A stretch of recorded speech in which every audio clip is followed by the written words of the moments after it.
guys, Carton97 again, once again with some more new loot. Starting off with the G-Unit weapon, the G-Unit series from Gundam Wing. There's the Geminas, I got them all. I gotta say, this is kind of a weird series because even though it's supposed to be Gundam Wing, if you ask me, they look nothing like the other Gundam Wing units.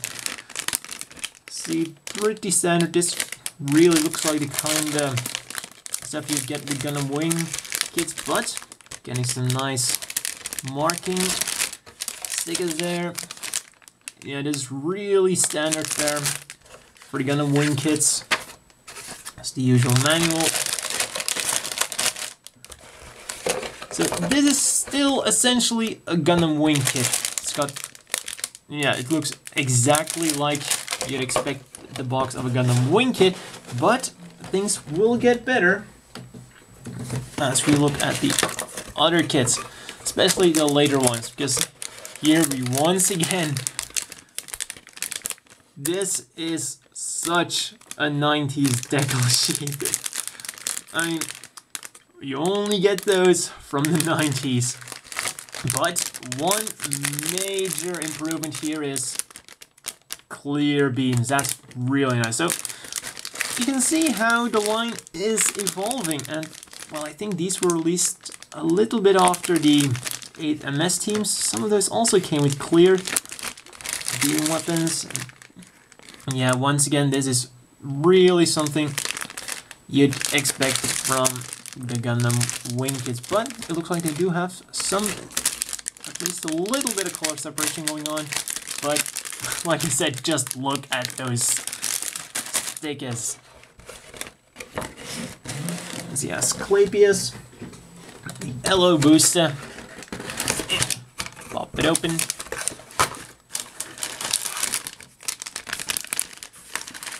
And yeah, nothing out of the ordinary.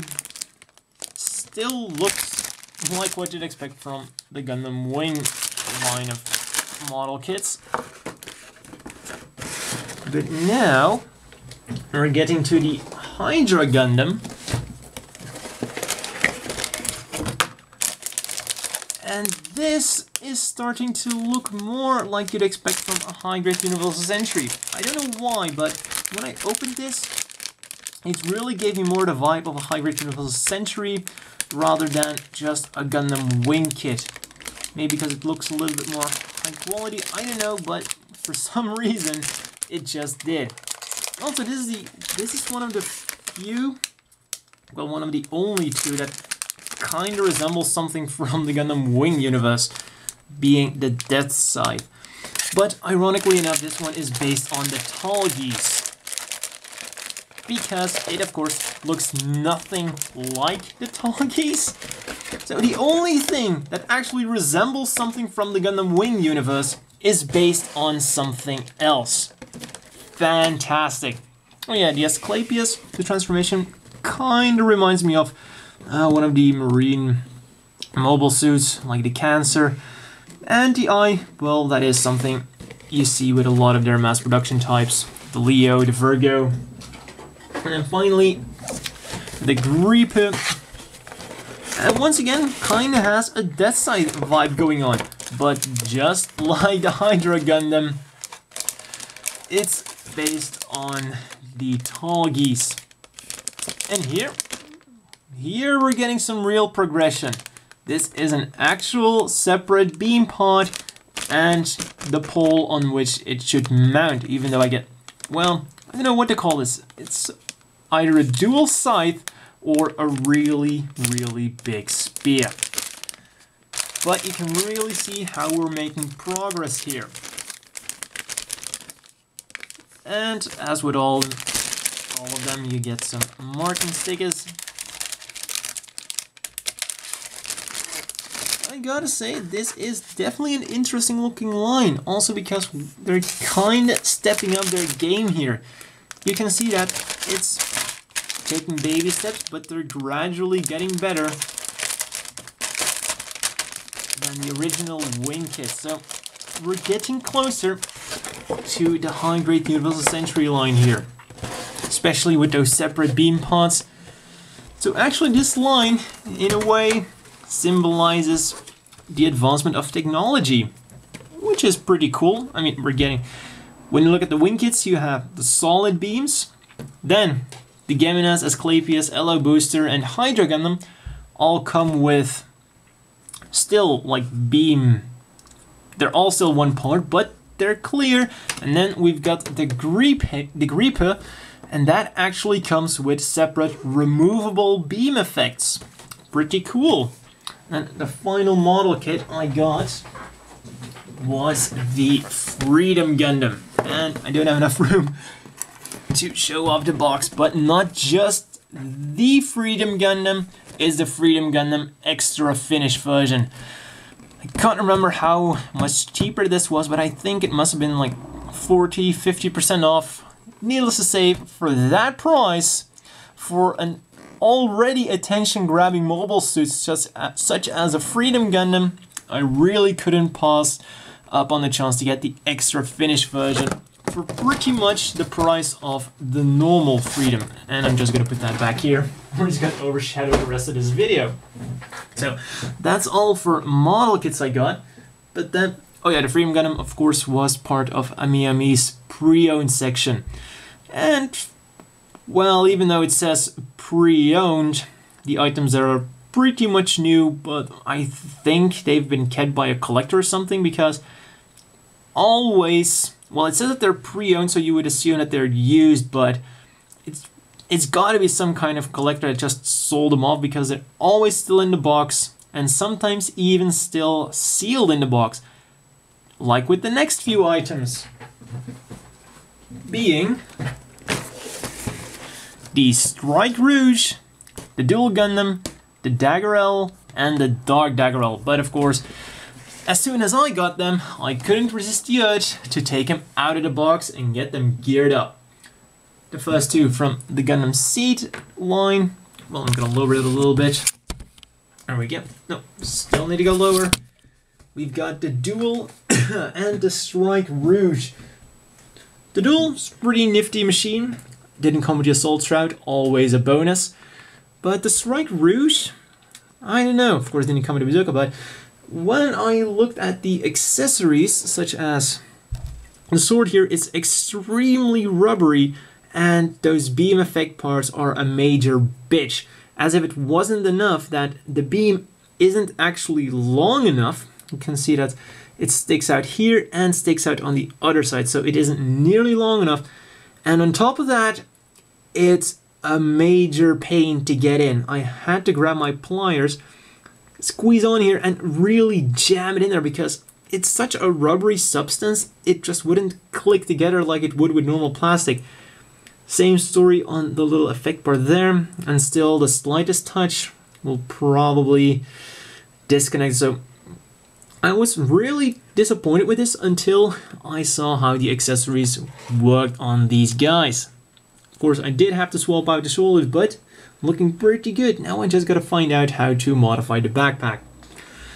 But then the little Dagger Elder also was a little bit of a disappointment, because, well, the color scheme, well, the way they did the painting isn't exactly stellar either. To the point that it almost made me wonder, did I just buy a bootleg or did I buy the actual product? Because, well, this kind of painting, I don't know. And then you've got some paint smearing here, this, and then the Strike Rouge with this extremely flimsy, well, sword, and then the beam effect part didn't really go in there.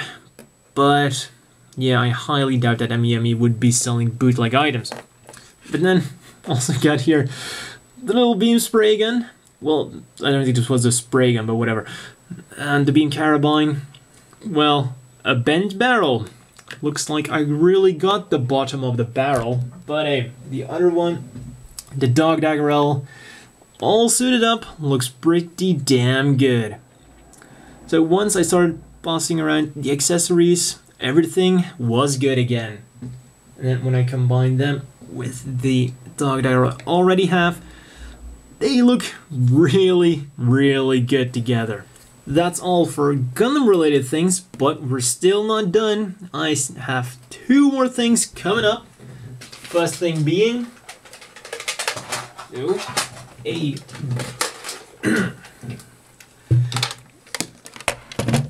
a brand new pre-owned Super Nintendo Entertainment System.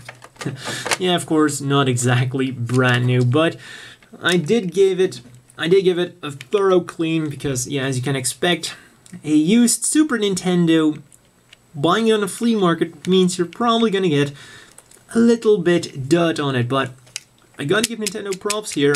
They were really smart designing these controllers because you can take them apart completely, remove the circuit board, and then just plunge the entire thing in water.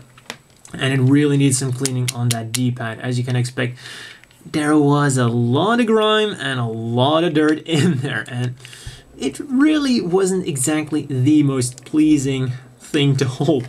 And of course, these sides here, well, let's just say that they were panel lined. But then again, for 20 euros for a Super Nintendo, came with all the cables, and I also got Mortal Kombat, which actually plays a little bit, well, too stiff for my liking. And then F1 Pole Position 2. Though it isn't exactly a great game, it's really a major bitch to overtake people here.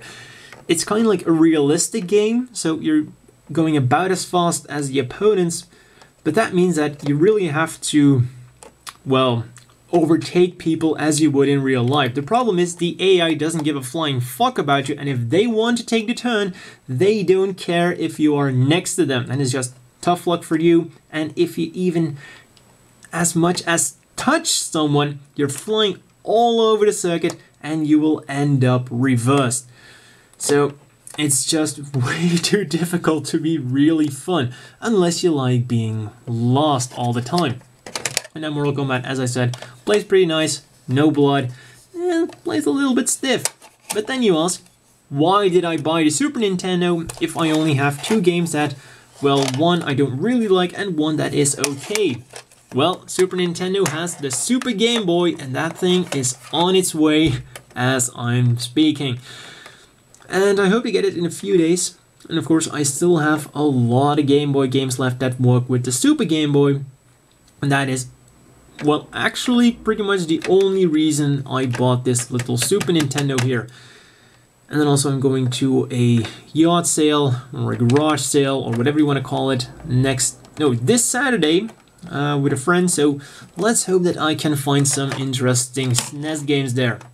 Then one more thing I got is Shingata Medaroto Kuwagata version.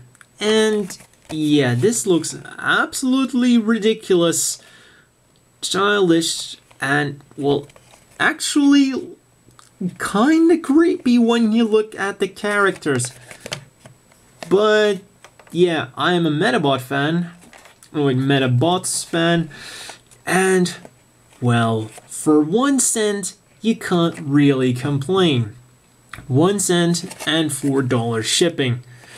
Even if the game looks quite weird just for collector's purposes, I guess this wasn't really that bad.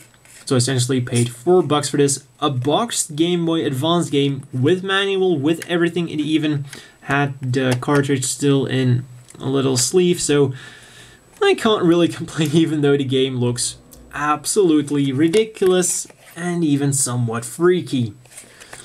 But yeah, I might give it a shot eventually if I want to be creeped out by people with really, really weird balloon heads.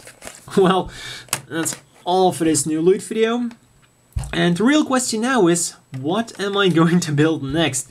I'm of course already working on the Freedom. And oh yeah, I completed the Hardy Gun, so that's going to be the next review. After that's probably gonna be the Freedom. But then the question is, G-Unit or Silhouette Formula F91? I've pretty much already decided that the real I just want to say real grades.